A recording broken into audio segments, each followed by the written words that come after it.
Hello दोस्तों, maths trick with सुमन में आपका स्वागत है। आज हम शुरू कर रहे हैं क्लास 10th की मैथ्स, उसका चैप्टर फर्स्ट का अपना नाम है रियल नंबर, वास्तविक संख्याएं।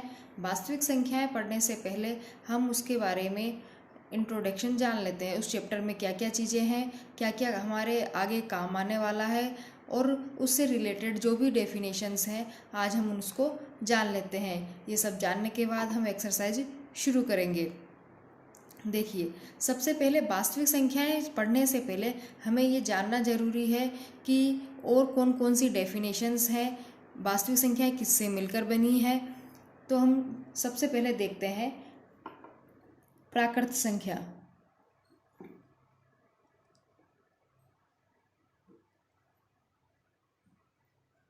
प्राकृत संख्या को इंग्लिश में बोलते हैं नेचुरल नंबर।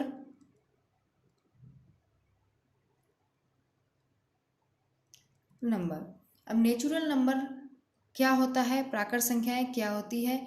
हम प्राकृत संख्याओं को n से डिनोट करते हैं। ऐसी संख्याएं जैसे हमें किसी भी वस्तु को गिनने के लिए जो नंबर्स चाहिए वो प्राकृत संख्या है, जैसे 1, 2, 3, 4 सो ऑन इनफाइनाइट। प्राकृत संख्याएं 1, 2, 3, 4, 5, 6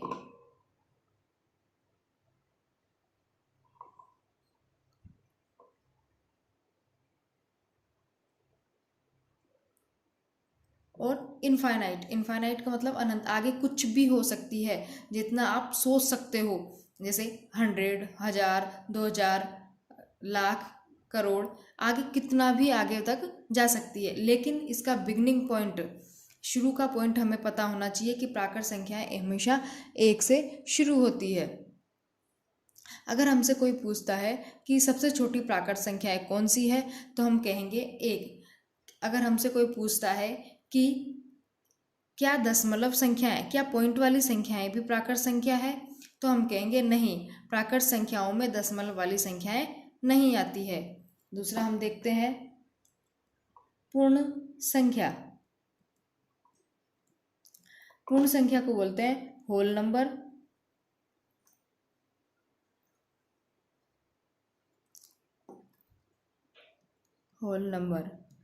यदि हम प्राकृत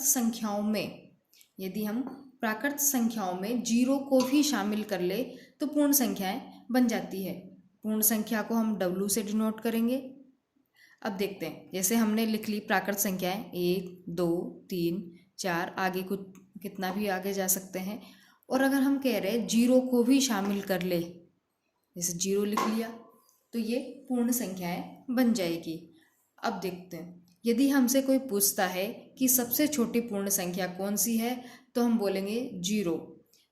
अगर कोई कहे कि क्या दशमलव संख्याएं भी पूर्ण संख्या है, तो हम कहेंगे नहीं, दशमलव संख्याएं पूर्ण संख्याएं नहीं है। अब हम आगे देखते हैं पूर्णांक संख्या। पूर्णांक संख्या को बोलते हैं इंटीजर नंबर।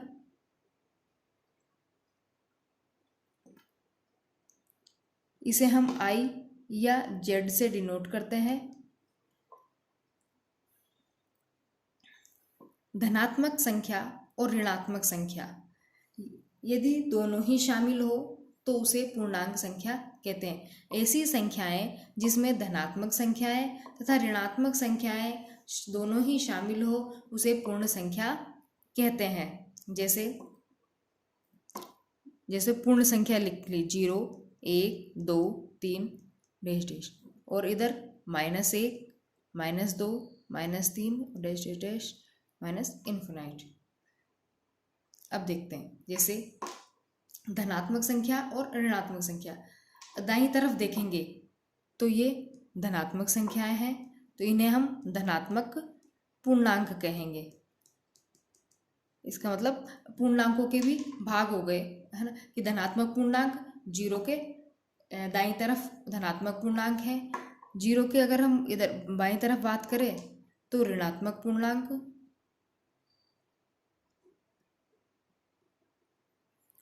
और 0, इसे हम शून्य पूर्णांक कहेंगे। ठीक है।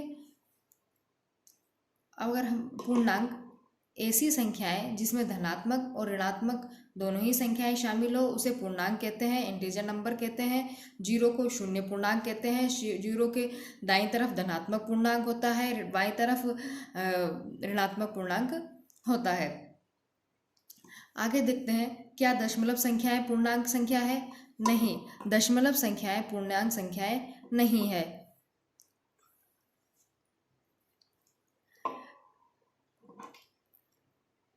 ऋणात्मक संख्याएं हमेशा 0 से छोटी होती है। जैसे नोट करके लिख लेते हैं, ऋणात्मक संख्याएं यानी कि नेगेटिव संख्याएं हमेशा 0 से छोटी होती है। इसे समझ लेते हैं, -2 और 0, तो क्या बड़ा है? 0 हमेशा बड़ा रहेगा।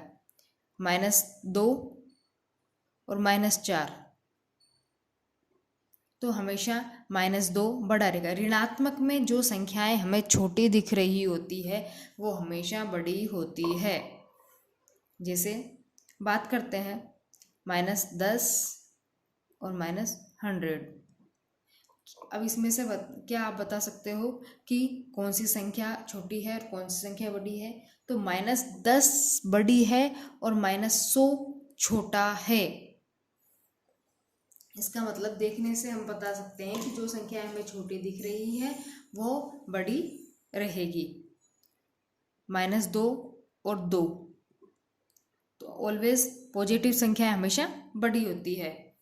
0 हमें नेगेटिव संख्याओं से 0 हमेशा बड़ा होता है। और अगर दोनों ही संख्याएं माइनस की है तब हमें ये देखना है कि कौन सी संख्या छोटी है। आगे हम देखते हैं परिमेय संख्या। परिमेय संख्या, परिमेय संख्या को हम बोलते हैं रेशनल नंबर। ऐसी संख्याएं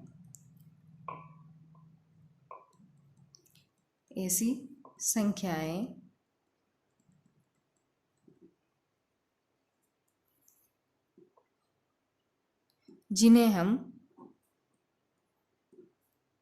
P/Q के रूप में लिख सकते हैं,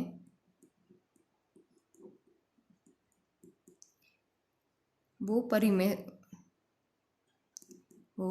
परिमेय संख्या कहलाती है।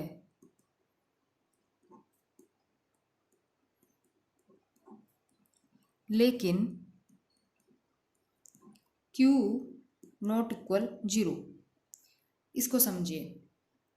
ऐसी संख्याएं जिन्हें हम P/Q के रूप में लिख सकते हैं वो परिमेय संख्याएं कहलाती है, लेकिन Q नॉट इक्वल 0, यानी कि देखिए P/Q, इसका मतलब ऊपर वाले को हम हमेशा अंश बोलते हैं, नीचे वाले को हर बोलते हैं।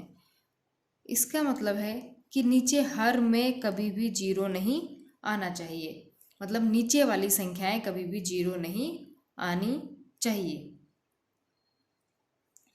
देखिए जैसे 2/3 P/Q के रूप में हो गई, ये परिमेय संख्या है। 4/-7 ये परिमेय संख्या है। -3 -5 ये परिमेय संख्या है। 0/2 सॉरी 0/-2 ये परिमेय संख्या है। देखिए परिमेय संख्या में माइनस और प्लस दोनों ही आ सकती है, बस P/Q के रूप में लिखी हुई होनी चाहिए। तो हम देखते हैं, इसका मतलब P का मतलब ऊपर वाला अंश, नीचे वाला हर, लेकिन नीचे 0 नहीं होना चाहिए। जैसे 2/3, 4/-7, -3 -5, 0/-2 हो गए। ऊपर जीरो आ सकता है लेकिन नीचे कभी भी जीरो नहीं आ सकता। क्या? जैसे -4/0, क्या ये पॉसिबल है? नहीं, यह पॉसिबल नहीं है। इसे हम अपरिभाषित कहेंगे। इसका मतलब है कि ये चीज़ गणित में परिभाषित नहीं की गई है, इसका कोई अर्थ नहीं है, यानी कि नीचे कभी भी जीरो नहीं आएगा। आगे देखिए,